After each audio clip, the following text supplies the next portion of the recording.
MA. उत्तरार्ध संस्कृत कृदंत प्रकरण भाग 2 चतुर्थ प्रश्न पत्र डॉक्टर मनीषा गोदारा साचार्य संस्कृत।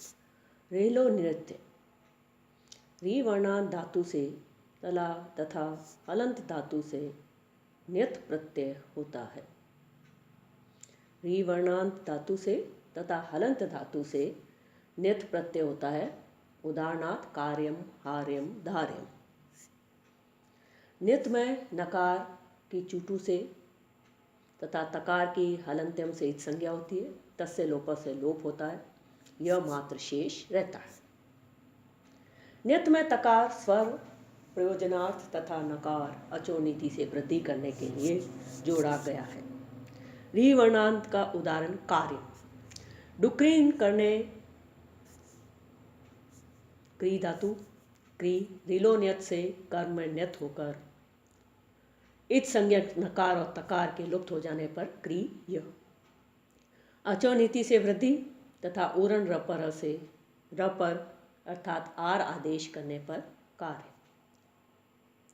कृत तदित समासाश्च से प्रातिपदिक संज्ञा। नपुंसक के एक वचन में सु प्रत्यय कार्य सु, अतो अम से सु को अम आदेश अमी पूर्व से पूर्व रूप आदेश करने पर कार्यम प्रयोग सिद्ध होता है। क्री धातु से रिलोन्य से कर्म न्यत, न्यत से यह शेष, अचोनीति से वृद्धि तथा उरण र पर से र पर अर्थात आर आदेश करने पर कार्य। कर तदित समासाश्च से प्रातिपदिक संज्ञा। नपुंसकलिंग एक वचन में सु प्रत्यय, अतो अम से सु को अम आदेश अमी पूर्व से पूर्व रूप आदेश करने पर कार्यम प्रयोग सिद्ध होता है। चजो कु घिन न्यतो, घी या न्यत परे होने पर चकार तथा जकार को क वर्ग आदेश होता है। घी या न्यत परे होने पर चकार तथा जकार को क वर्ग आदेश होता है। मृजेर वृद्धि, सार धातुक या आर धातुक परे हो तो मृज के इक री के स्थान पर वृद्धि होती है। अगला सूत्र है मृजेर वृद्धि। सार धातुक या आर धातुक परे हो तो मृज के इक री के स्थान पर वृद्धि होती है।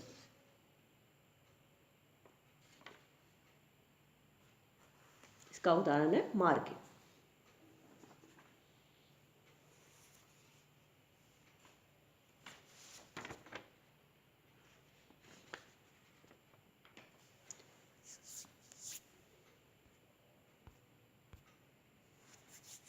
भोज्यम भक्ष्य, भक्ष्य खाने योग्य अर्थ में भोज्य शब्द प्रयोग होता है।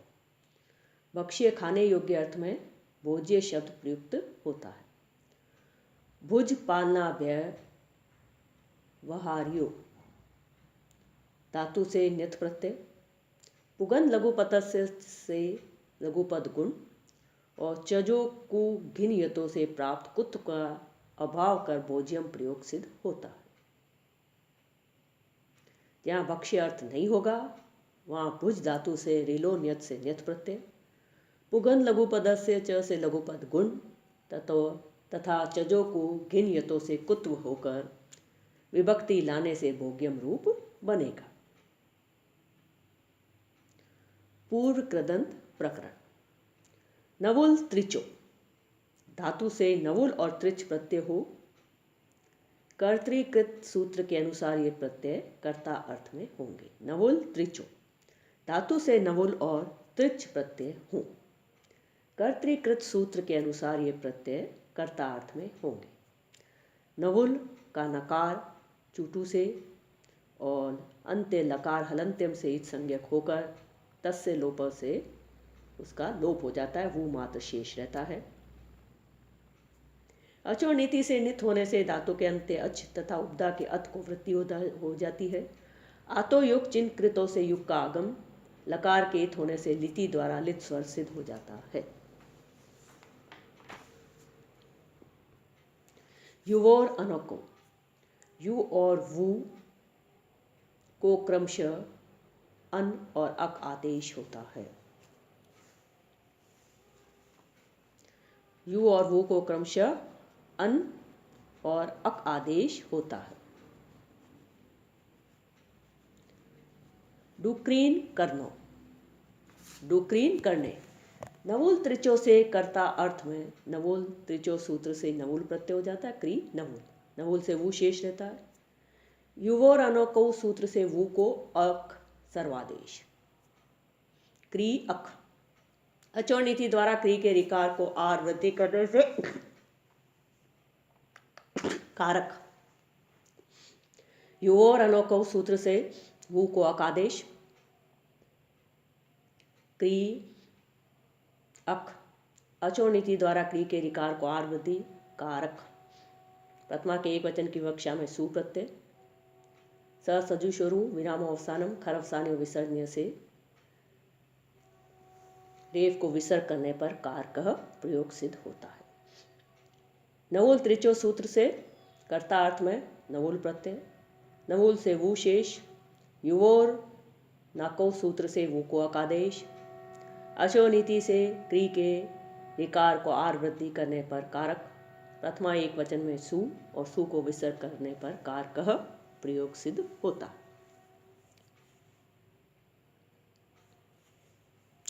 त्रिच प्रत्यय का उदाहरण करोति इति कर्ता। डुक्रीन करने धातु से कर्ता अर्थ में नवुल त्रिचो से त्रिच प्रत्यय। क्री त्रिच। त्रिच के चकार की हरंत्यम से संज्ञा तस्य लोप से लोप।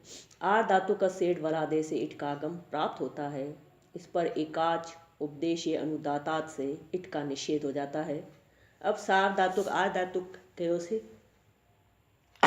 की के रिकार को गुण र पर होकर कर्तरी शब्द निष्पन्न होता है और प्रथमा के एक वचन में सुव्यक्ति लाने पर कर्ता प्रयोग सिद्ध होता है।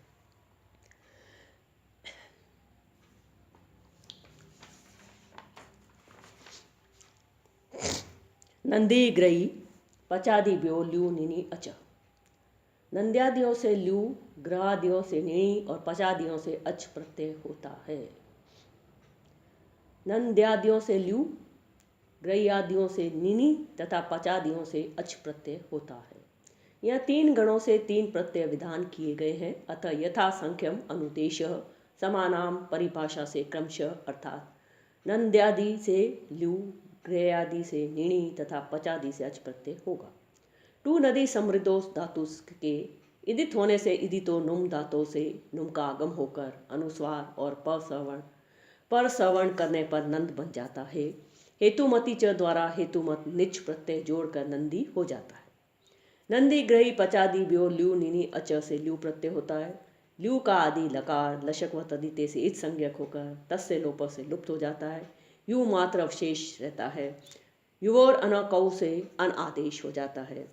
नंद्यति इति नंदनः। यहाँ निजंत टुनदी समृद्ध धातु अर्थात नंदी से कर्ता अर्थ में नंदी ग्रही पचादि ब्यो ल्यू निनी अच से ल्यू प्रत्यय। ल्यू से यू शेष। नेर नीति से नी का लोप होकर युवोर अनाकाउ से यू को अनादेश। नंदन प्रथमा एक वचन में सुप्रत्यय। तो अम से सु को अमादेश। अमी पूर्व से पूर्व आदेश करने पर नंदनम प्रयोग सिद्ध होता है। जन मर्द्यति इति जनार्दनः। जनम अर्द्यति इति जनार्दनः। जनम अर्द्यति इति जनार्दनः। यहाँ जन कर्म के उपपद रहते अर्ध हिंसायाम मारना। इस चौराधिक निजन धातु से कर्ता अर्थ में नंद्यादित्वाद ल्यू प्रत्यय यू को युवारणको सूत्र से अनादेश तथा नेर नीति से नी का लोप।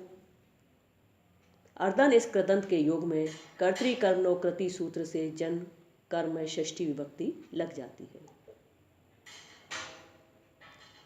जन गस अर्धन उप पदम अतिंग सूत्र से उपद समास और समासत्वात् प्रातिपदिक संज्ञा होकर समास के अवयव सुप गस का सुपो धातु प्रातिपदिकों से लुक होकर अक सवर्ण दीर्घ से सवर्ण दीर्घ करने पर जनार्दन बन जाता है।